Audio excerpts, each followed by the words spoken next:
Welcome to the Leveraged and Loving It podcast, business advice for coaches and thought leaders. And now your host, Renee Hasseldine. Welcome back to another episode of Leveraged and Loving It. Renee Hasseldine here. On today's episode, we are joined by Jessica Rhodes from Rhode Island. How good is that? I know. Crazy coincidence, apparently. But I was like, did you just move there because of your name? I don't know. But apparently, anyway, back onto the topic of today's show. Jessica is founder and equal co-owner of Interview Connections, which is a business that helps experts like us to find guest spots on podcasts like awesome shows like this, of course. So we're here to talk to Jessica about what it's like to actually run her business and why she started and all that sort of stuff, but also why it's important for us as business owners to actually get on a podcast. Like, what is the point of that? Why would we bother? Why not run your own, maybe even? So we can talk all about all of those things. So Jessica, thank you so much for being on the show. Renee, thank you so much for having me. I'm so excited to talk to you. You have such great energy and such a fun show. So thanks so much for having me. My pleasure. My pleasure. All right. So tell us, how did you come up with the idea to start your business? Because when did you actually start it? So I started in 2013, which feels like ages ago in podcast land. Yeah. I mean, how many podcasts existed in 2013 versus today? I would guess 300,000, 400,000. It's over 700,000 now for context. So it's just growing exponentially. And back then it was like such a small market. Like it was so new. And I was a mom. I was a new mom. And that's really why I started my business, was to have something at home, because I was working at a nonprofit and I did not want to be working 12-hour days for $30,000 a year. Yep. Fair call. Fair call. That makes sense. Yeah. Everything comes into perspective once you have a kid, right? Oh, exactly. And I loved that part of your conversation with Angela Henderson on your podcast. You guys were just the honesty of there's no balance. It's sometimes you got to lean one way or the other.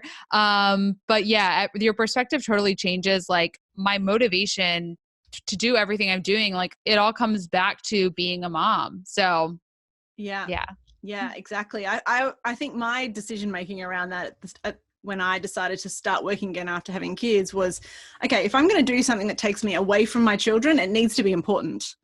It needs to be worthwhile. Absolutely. It needs to have purpose. Yeah. Yeah. And I love that my kids often will give me a reason to not work. You know what I mean? Like, I'm like, gotta go pick them up at 3. And it's not every day, but sometimes you have to, because I'm a Capricorn. I love to work. Like I would work all the time if I could, because I love it. But it's like when you're a mom and when you have a family, like you are forced to sit on the floor and play a board game and like put the phone away. And I think it's really important and healthy to do that. Yeah, they do help us to reconnect and to kind of ground and stay present. Because if we're not present, they get us pretty quick, right? Yeah, they totally do. Yeah.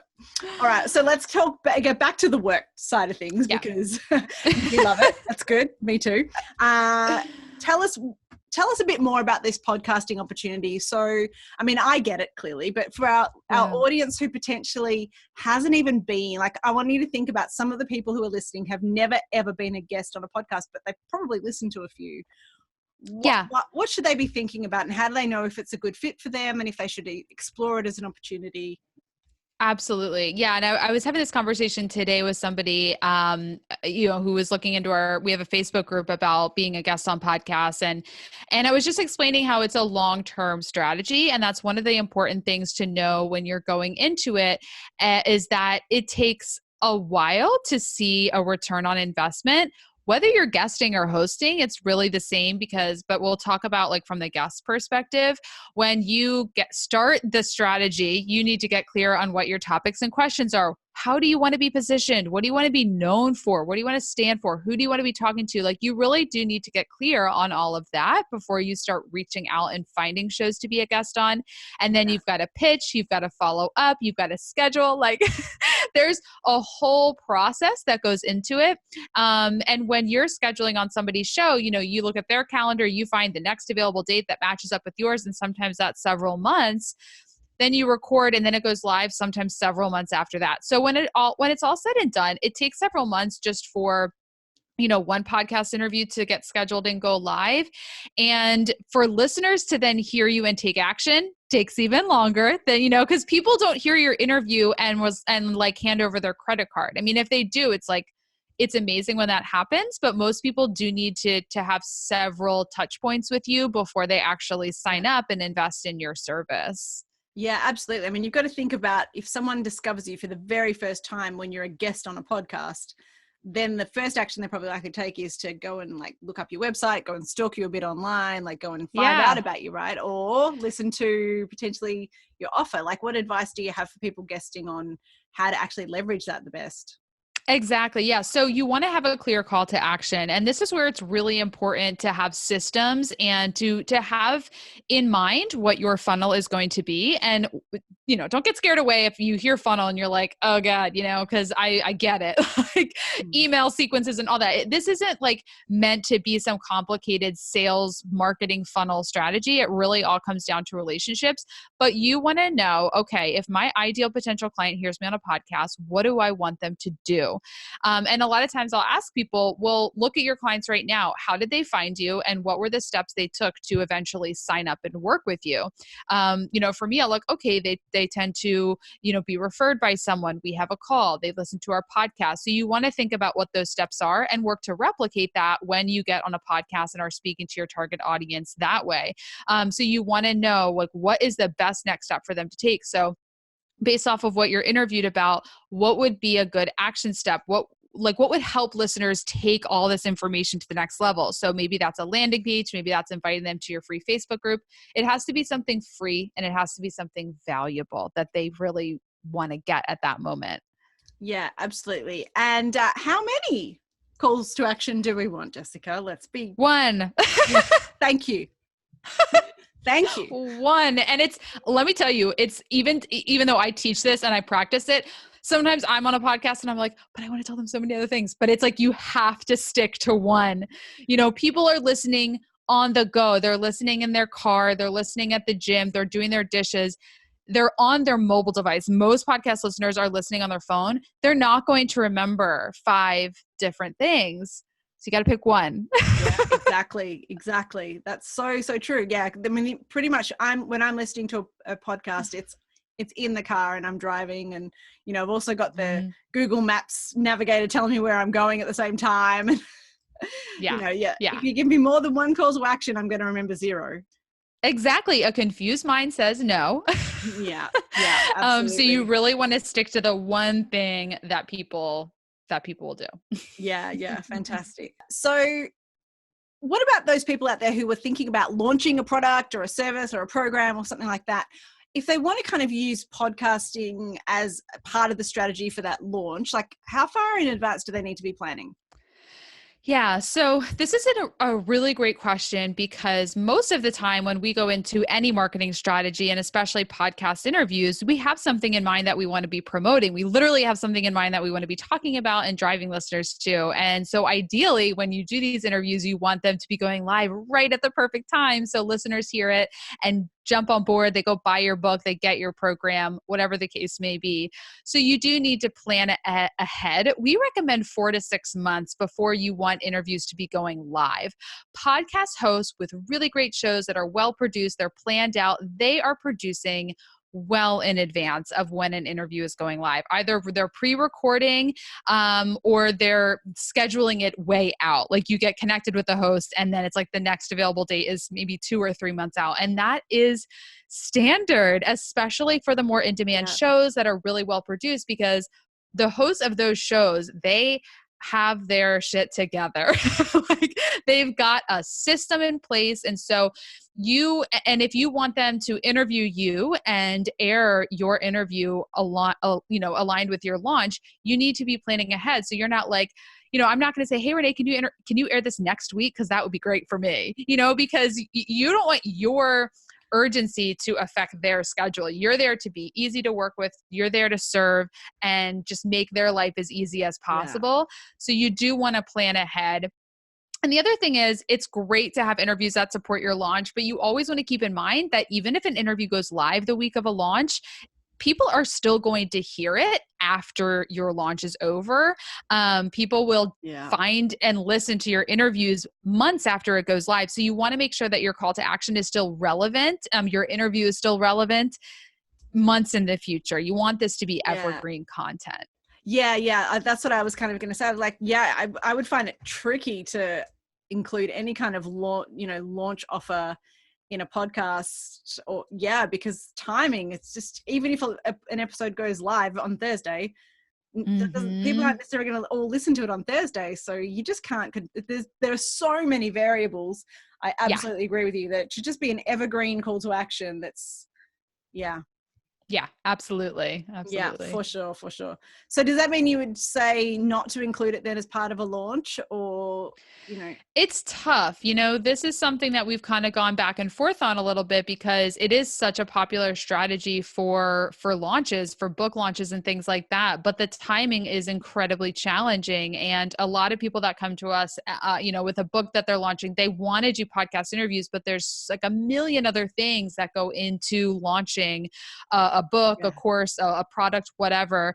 And there's so many different variables. So I say do the podcast interviews, but don't be attached to them going live when you want them to go live. Just look at this as something that's going to, because you're going to launch your book for a week, but then you still want to keep selling it. You still want to be promoting it. So just look at your podcast interviews as if they go live the week of your launch, great. It'll help a little bit, but really look at these podcast interviews as a long-term ongoing brand building strategy. Yeah. Great. I think that's a great point. And also just to sort of remember as well that as the guest is like getting access to the host's audience. The host does all the work. Like all you're doing is showing up and talking. And then for you to come in and be demanding about, well, I want it to go live on this date and I want this and I want that. Like as a host, I'm straight away going, get lost. Because my interviews, like I'm already booked out 5 months in advance now for all my interview slots. Because I batch record. I record one day a month, everything on one day. We know which episodes are going, like, we're already record, like we've got so many months in the can, and like we are, there's no way. And if you want to kind of move things around for us, I'll be like, nah. Yeah. Next. Yeah. Not like I'm desperate for guests. Exactly. And that's the thing that it's really important when you're getting into podcast guesting to remember, is that hosts have there's plenty of fish in the sea for them. So yeah, exactly. Like, you've got to kind of, and that's the guest has got to sell themselves to us. Like if we get a pitch and and you don't make it about my audience, I'm just like, get out of here. I don't care about what you want. Like the pitches that I get that are like, oh, I'm launching a book and I'd really love to sell it on your podcast. Like, no, next. I won't even reply to that. I don't have time. Yeah, exactly. Yeah, awesome. All right. So in what ways then, we've kind of talked a bit about the, don't do this.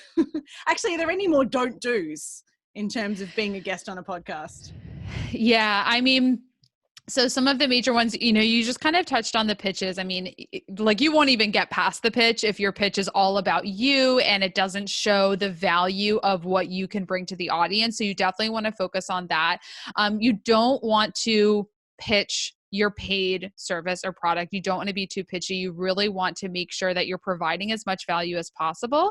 And this really comes back to having a mindset of serving and providing value. I hear some people say like, well, I don't want to give too much away in the interview because then they won't want to buy my product or service. And if that is your mindset, you really need to check that. Because if you think you can give all of your expertise away in 30 minutes, I am sure we have a bigger problem here. Yeah, you've got a really big problem if everything is in a 30-minute interview. Yeah. So just give as much as possible. I always say, hey, I pull back the curtain. I'll tell you exactly how to do every part of what I do for my clients, because ultimately, like if you want to do it yourself, fantastic. Like I'll teach you as much as I can in this 30 minutes to do it yourself. Yeah. Yeah. I mean, the people who are going to hire someone like you to book all the podcast interviews for them, they're the kind of people who are busy and don't want to do it themselves, right? It's, you know, it's someone like me who's just like, I just want to make pretty visual models. Like, I don't want to do all the other stuff. Yeah. And the other thing is, don't expect the host to do all of the promoting of your episode. I mean, one of the reason interview-based podcasts are so amazing is like, so yes, the host is producing it and editing it and everything like that. But as a guest, you want to help get the word out about that show as much as possible, because if you can help grow that audience, ultimately you're going to have more exposure as well.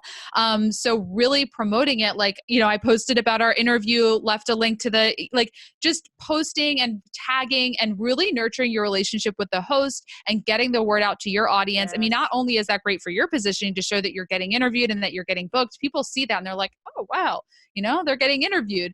But it ultimately helps grow the audience, you know, leaving a rating and review for their show on iTunes. Like, anything that you can do to help the host's show grow is ultimately going to, you know, it's going to come back to you as well. But you want to do this really from a mindset of serving and giving value. Yeah, absolutely. Because, it's so important. And I notice the difference between the guests who are great at doing that and the ones that aren't. You know, we see it in the numbers. And, but also it's like this ripple effect as well, because as soon as, you know, a great guest does something, you know, that means that iTunes is now going, oh, okay, this is getting a bit more buzz now. And then you know, potentially you're going to get into the, you know, movers and shakers or whatever. And then that then is going to mean that you know, iTunes or whatever other podcast platform is going to start promoting the episode for you as well. It's like, if you can help the host to generate that stuff, then everybody wins. Absolutely. Yeah. Anything that you can do. Yeah. No, totally. Absolutely. Yeah. So I did notice that you did that on LinkedIn and Facebook this morning. I was like, yes. Yeah, I know. I messaged you and I was like, are you on Instagram? Because I was and you're like, no, I'm like, okay, great. So that's another thing is like, ask the host where they hang out. Like, where are they most active? Because that's likely where their audience is most active and where you would be able to connect with them as much too. And I always like to scroll through and see like which episodes look, you know, and I saw Angela, she just became a client of ours. So I'm like, oh, I'm going to listen to her because she's so fun. I was on her show recently too. So yay. Yeah. Awesome. Yeah, Angela's amazing. I love her. Love her. Yes. And Angela was another one who was really great as a guest, who was excellent at promoting the episode and, you know, making sure that it got exposure. And that's, you know, I love my guests who do that. And it's very, very great. Cool. Very, very cool. All right. And I guess another thing to touch on as well is that some, you know, from the host perspective as well, because I think this all comes back to the easier that a guest can make it for the host, the better it's going to be. And the more likely that they will invite you back for another episode. I've got some people who I've had like 3 or 4 times. I just love them.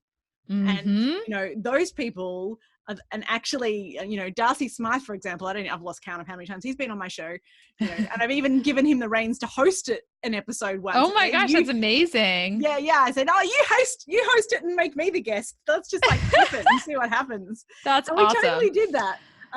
And here's the cool thing. So now after that, I've become his client. So how cool is that? Yeah, that's amazing. And that it happens so much where, you know, a guest will be on a show and then the host says, actually, I want to work with you. So, I mean, I just did a post on social media about that, about how like, hey, you know, just be open-minded to all the different shows that are out there, because, you know, a lot of guests get kind of, their ego takes over and they're like, well, how big is the audience? How many ratings and reviews they have? How big is their social media following? And that's really the wrong mindset, because you really want to look at this as a strategy of, I want to make connections and build relationships with each of these hosts. And if their listeners reach out to me, great. But I want to have like the host is who you're actually talking to. So that is the most important person to see, like, is this going to be a good connection? And, you know, do I want to get to know this person? So yeah, exactly. Like, and, you know, I think of it similar it's vice versa for me as well, because I see that, you know, most of the people who come on as guests on my show, they're ideal clients for me as well, because I work with coaches, consultants, experts, thought leaders, right? That's my audience. That's my target market. So that for me, it's like, of course, you know, sometimes they end up becoming my client. Sometimes I become their client. And it's, you know, as long as it's a win-win, it's all good, right? So yes. Yeah, you've got to do everything you can as the guest to make this relationship work. Absolutely. Yeah. Awesome. I wish more of the guests would do that. Sometimes I just see it as a bit of a, you know, and I probably am guilty of this. So those of you who know disc profiles, I'm a very high D. So I am very wham bam, thank you, ma'am. Like, I am not the best relationship builder in the world. Those who know me understand, like, I'm being totally honest. I can see that. I was going to say, like, no. I'm talking to you for 20 minutes. I'm like, yeah, I can see that. Very type A personality, as most female entrepreneurs are, I feel like. Yeah. I'm just like, yeah, if you make it hard for me, I'm bored. I have zero patience and tolerance. You don't follow the instructions to fill in the form to book the podcast interview. I'm like, piss off already. I've even like made, so, you know, to book in my podcast form, and it's got all these fields, and it's like, okay, put your bio here, put your thing here, put your thing here. And I'm like, you know what? You guys as the guests, you need to copy and paste and put it in the fucking form, because then it goes to my team who creates like my prep sheet. Yeah. Right? If you then go, oh, follow this link over here, do this, go and don't make my team work harder. I don't want to pay them more money. Rant over. Yeah. So make it easy for the host. I think that's what we what the message of today is all about, isn't it? Yeah. Yeah. Awesome. All right. So anything else that you think people need to know about guesting on shows, and what's in, you know, what else? What are your final words, Jessica? So, I mean, my final words are really to just leave space for possibility. So it's difficult to know what exactly you're going to get out of each interview that you do. You know, a lot of times I hear that someone's huge return on investment, they'll get, oh, I got 12 clients from this one show, and some other shows, like, they didn't really get anything from. Like, not every show is going to be a home run, but you want to leave that space for possibility and just go into it with an open mind and see, you know, number one, always look at it as how can I serve and how can I provide value? And just to know that you can't always predict what can come out of it. You know, we've had, you know, clients that, like, the host eventually invited them to be a co-author on a book and to come speak. And it's just like, you could never really predict that would come out of the strategy. Because a lot of times you just go into it and like, I'm going to go into this to get in front of my target audience and hopefully get clients. But then there's all these other opportunities that you might not have predicted would come from it. And so really leave space for that possibility and that magic to happen. Yes. I love that. And it's the same kind of advice you'd give someone in terms of networking as well. It's like, it's all about the relationship and you never know where it's going to go. Absolutely. Yeah. Awesome. Thank you so much. If people want to find out more about who you are and what you do, Jessica, where can they go?